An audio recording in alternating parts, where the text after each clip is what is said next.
You're listening to the Normal Isn't Necessary podcast, brought to you in part by the Gumball Head Sobriety Society and generous listeners just like you. For the latest updates, check out the link in our bio.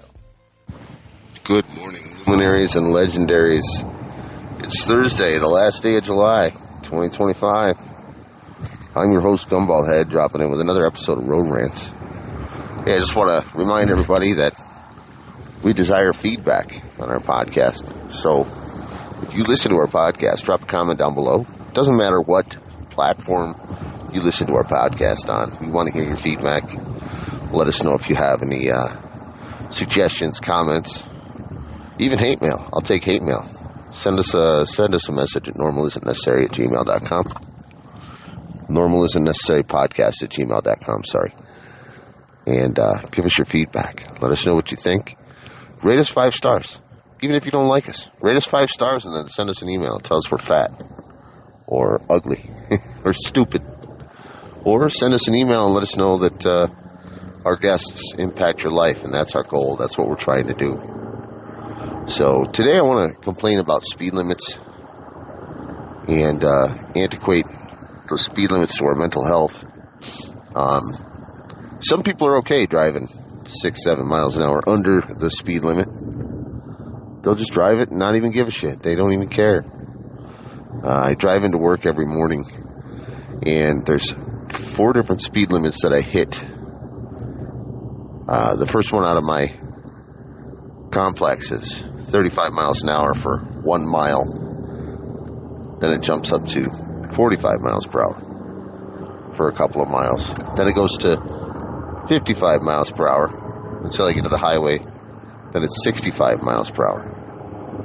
And there's a hill that I have to traverse shortly after the speed limit switches over to 55. And that hill poses a substantial problem when it comes to driving because I don't beat on my car. I take it pretty easy on my car, you know. I know that when you listen to the road rants, sometimes you can hear the car engine in the background. Sometimes you can't. I do my best not to beat the hell out of my car. First of all, it's our family car. I drive it to work every single day. It's our family car. We take everybody back and forth wherever we're going in this car. I try to take good care of our car. Oil changes, tires. And we've neglected it in the past, but man, really taking those things for granted sometimes. Looking back, how lucky are we to have a car that's lasted us this long with this many miles? It's not even an old car. It's only 5 years old. But it's important to take care of those things, just like our bodies and our minds. But some people, it's a single lane until you get to the bridge, and then it splits into 2 lanes. And it drives me crazy in this state, how many hills there are, up and down the hills, constant brakes, constant slowdowns, constant, stopping. When I take the highway into work, there's a persistent area where it bottlenecks and everything slows way down. And if I go the back roads, it's, 41 stop signs between work and home each way. And so that's almost 100 stops. And yes, I have counted them. I'm not exaggerating because there's a lot of little towns that I drive through to get to and from work. So, but, sometimes we have to take that slow down a little bit. And, driving with other people in my life, I've always liked to be the driver. But sometimes it's nice to just sit in the passenger seat and take in the world around you. My drive into work every morning is absolutely beautiful. It doesn't matter what the weather is. As a matter of fact, right now, I'm coming to one of my favorite parts here over the Miami River in the Cincinnati area. And I could see the Butler County water tower, but there's a nice little hill. And to set the scene for you, it's just a beautiful little town. And it looks like, the hillside is dotted with homes. And I always hit center lane because the people on the right usually go slower. The people on the left pass us. Center lane usually at least as close to the speed limit on the way into work. And Ohio State Patrol, they're on top of things. They're absolutely on top of things. They're sneaky. They drive great cars, and I'm used to the iconic Michigan blue, Michigan State Troopers, the iconic blue with the gumball on the top, and they don't have that here. They got minivans, they got pickup trucks, they got SUVs, they got police cars, they got all those things. They're just trying to catch people breaking the law. Downside is I've learned that a lot of the police officers here in the state, they're not really interested in stopping lawbreakers. What they're interested in is just pulling over speeders, giving them tickets. Matter of fact, I'm getting ready to pass one right now that has somebody pulled over. I'm sure it's for speeding. I'm 100% positive it's for speeding, because there's really not any other laws to break here on the highway other than speeding, or maybe illegal lane change, but commonly they don't light you up for that. So, but we do that with our lives too. We are constantly on the go. We're constantly speeding. We're constantly hurrying. We're constantly in a situation where we just want to get to where we're going every single day. And I'm thankful to have a job that I can, that I can go at my own pace, but there's still urgency involved. But if I don't get everything I needed to get done that day done in a day, I can always do it the next day. When we work for ourselves, it's not necessarily the case. We set ourselves up, we tell ourselves what we're going to accomplish that day. We get as much done as we can. Then we leave and we set a new schedule the next day. And my job is very much similar to that, where I have my own expectations when I come to work. And then there's those silent expectations that other people have of us. There have been moments in my job where my boss is like, I thought you'd be more, I thought you'd be farther in than you are right now. It's like, you pulled me away to go do this, you pulled me away to go do that. And I'm not saying that I don't have times in my life where I am not bad at time management. I think we all are. Some people are persistent in that. And if we look at the people that drive, 53 miles an hour in a 55, those are the people that are pretty good at time management. Why? Because they know that it's going to take them a little extra time to get there. They're not in any huge rush, and they always leave 10 minutes early. My boss is off work this week, so I've been coming in a little bit later during the week because we have a guest, property manager or guest rental leasing agent, and this guest is helping us out. But they're there until 5 every day. I don't like leaving my teammates alone, especially if they're not familiar with the property. So I've been coming in a little bit later, but I've also been staying a little later to kind of accommodate that. And the fill-in is doing a remarkable job. He's taking care of business, and I'm proud of him for that. But we, as people, sometimes don't do that. Sometimes we don't give ourselves that a little bit of extra time. Sometimes we don't give that little bit of extra effort in ourselves and give ourselves that leeway. Now our speed limit is gone from 65/70 miles per hour. Now I'm in the 55 zone. And people are still going 65 miles per hour. And we're coming into that bottleneck that I was just talking about. And I'm anticipating that bottleneck. So I'm watching the traffic all around me. I'm watching my surroundings. I'm being aware of everything that's going on. Just kind of seeing how everybody's doing. There's plenty of space between the car in front of me and plenty of space behind me, between me and the other car. That's that safety zone. I don't want to slam on my brakes because I take care of my car. I don't want to slam on my brakes because I take care of those around me. I'm paying attention, giving myself adequate time for lane changes. And we don't oftentimes give ourselves adequate times for lane changes either. We change lanes at the very last minute. And it's scary to think that our life has become that. And I was thinking about this while sitting on the couch last night with my 3-year-old daughter, #Rudy Talk. And I'm just looking at her. And I'm just thinking to myself, you are a tyrant, and you're a terror, and you're a snotty little booger face, and you're beautiful, and you're smart, you're intelligent, you're so lovey, and she's 110 miles per hour, 100% of the time. She's always in go. She's in that whine phase, that cry phase, that fuss phase, that give me attention because I deserve it phase. And it sucks. It's terrible. It's tough. It's difficult because she is just not, she doesn't understand it yet. She doesn't understand those lane changes. She is more Crash Bandicoot than she is, than she is a Sunday driver. And I was thinking about that last night, about life in general. And one of the craziest things is I've been through some interviews over the course of the last year and interviewed for some pretty high-ranking positions when it comes to leadership and management and things of the like. Just trying to, see what's out there.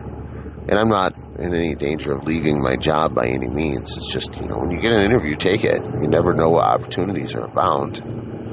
Even if you decide that you don't want that job. I've turned down a couple because I don't want to leave where I'm working because of the things that I already have. I've got insurance. I've got almost a year in. I've got flexibility with my schedule. I've got the ability to, kind of curate my own work order for the day and do this and that and the other thing. There was not a safe lane change for the motorcycle in front of me. But if I leave that, then I have to find that new comfort zone. I have to find the things that are, more comforting for me and find the things that are out there that are a little bit more. Find a new company, find a new team, find a new network of people. And, I'm at the point now where I'm not a huge fan of change. But here's one of the big things that I've seen that's trending. A lot of companies are going to the 2-2-3 schedule. It's 2 days working, 2 days off, 3 days working, 3 days off. Okay? And a lot of these companies boast that it gives more more work-life balance. But as I was driving to work yesterday, looking at the whole work-life balance concept, and I've talked about this before on the road rants, about how we're locked into 8 hours a day with our company that we work for. But that work-life balance, no matter what we do, it's 8 hours locked in. And if it takes you an hour to travel to and from work, then that's your choice. If you don't want to live closer to your job and you drive an hour each way, well, that's on you, right? That's on us. It's no different than a waitress working a job as a waitress, taking money for tips. You can always leave that job and go find a different job, but what happens if you really like your job?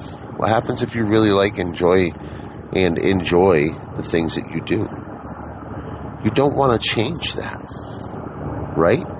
Well, companies are switching over to these 2-2-3 schedules to incorporate more home time with your family. The downside to that is if you work 2 days on, you get 2 days off. You work 3 days on, you get 3 days off. How many times is a company going to say to you, hey, we got an opportunity for overtime tomorrow if you're interested in taking it? Those people that take that lose that concept completely of that work-life balance. And those 2-2-3 schedules will eventually turn back into a 5-day work week. Now, originally back in the 70s, the 80s, years and years ago, way back when, a household, typical household of 4 or 5, 3 or 4, could survive on a one-income household because the money was, we weren't living in poverty all the time. And it's a challenge for some of us because we do live in that poverty all the time. We live paycheck to paycheck, and we can work more and make more money, but the idea is to get home more, right? Is to be home more with your family. So in order to do that, we have to go to college and make more money because we have to get that piece of paper that says that we're entitled to more money. And some of the people that we've worked with that have all these degrees and have these experiences in college, they're fucking terrible at their job because they have the knowledge from the position or from the education that they received, but they don't have the skills. Or they have the skills, but they're stupid when it comes to customer service. There's no total package anymore. There's no complete package when it comes to people anymore. You either got it or you don't. And again, I digress with the whole TikTok thing and the whole social media thing where people get paid to do YouTube videos and such. Those people, they're not just like when they're on the computer, when they're on doing their thing, when they're on doing their video games, they're working. They know they're working. They know that they're entertainers. They know that their niche is to entertain the masses and to be cool about stuff. But again, look at how many YouTubers have lost their careers as a result of their behaviors or political thoughts or whatever. That's why we keep politics and religion out of the show. That's why we keep that stuff out of the conversation, because very quickly it can go bad. Because if there's something that I'm passionate about when it comes to religion, or I'm compassionate about when it comes to politics, and I express that, I can lose listeners. Those are my opinions, but those opinions can cancel the show really quick. I'm thankful to not be syndicated. I'm thankful to not be sponsored or monetized by a major corporation. I'm thankful to be allowed to have give my own advice and express my own opinions. But as these opinions go, I'm more and more aware of the things that I need to be aware of when I say them.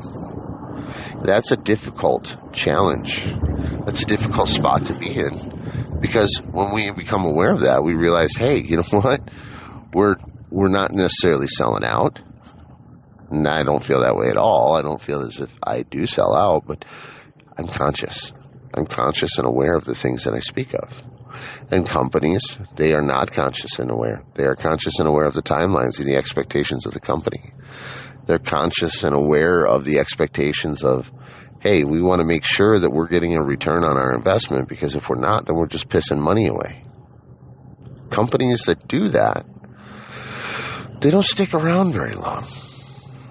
And in order to curate something that has longevity, we have to ensure that we are not only engaging, but we're providing good opportunities. We're providing good services. We're providing good information to those people. And working the 2-2-3 schedule, yeah, that gives you more time home during the week. But how long is your commute? What happens when you get there for an 8-hour day and they tell you, hey, you know what, our production's slow because of the new schedule, we're going to need to increase your hours and have you stay here longer? That's a management issue. Hey, someone called in. Hey, this person quit. Hey, this person had a medical emergency. Can you fill in today? Can you stick around a little bit longer and cover half their shift? And then your 8 to 12 hour day just became a 12 to 16 hour day as a result of you being a kind person, and that's taking your time away from home. But even when we work that, even when they give us that more home time, we're spending more time relaxing. We're spending more time with our feet up. And I say this because I'm guilty of this. Because I get home from work after working outside in a 100-degree day all day long, and I don't want to do anything else. I am tired. I'm wiped out. I'm exhausted. I'm exhausted when I get called out at 2 o'clock in the morning for an emergency maintenance call. And then turn around and go to work at 7:30, 8 o'clock the next morning. Or if it happens on a Saturday and you get 3 or 4 calls on that Saturday, that's not a home life balance. Not at all. We lose the ability to balance life at home when we start to focus on those things. And sometimes companies just have that need. I recently had one where I was sitting down to record with a podcast, and it was requested of me to pull a Hail Mary and help somebody out, a district manager no less. And when I explained to that district manager, no, I am on me time. I'm taking this opportunity because I am recording with a guest that I've lined up on our show. It's not my time. It's not my duration. It's not my spot. Yes, I would love to go and do this for you, but I made a commitment to someone else. And they said, well, aren't you on call? I was indeed on call. But I was not on call for that property. I was not on call for that district. So I had no obligation to accommodate that. Do I feel guilt for it? Yeah, a little bit. But on the other side of things, I'm always the first one to say yes. Sometimes we just need to take a moment to change lanes or sit in the center lane or drive 48 miles an hour in a 55. Sometimes we just need to do that. Guys, that's it for today. I will talk more about this on the live drive at 5. I hope everybody had a great day. Look forward to hearing from everybody. Please leave your comments down below. Send us an email, normalisn'tnecessarypodcast@gmail.com. If you'd like to be a guest on our show, reach out to us. Until our paths cross, stay strong, stay focused, stay sober. Much love. We'll see you soon.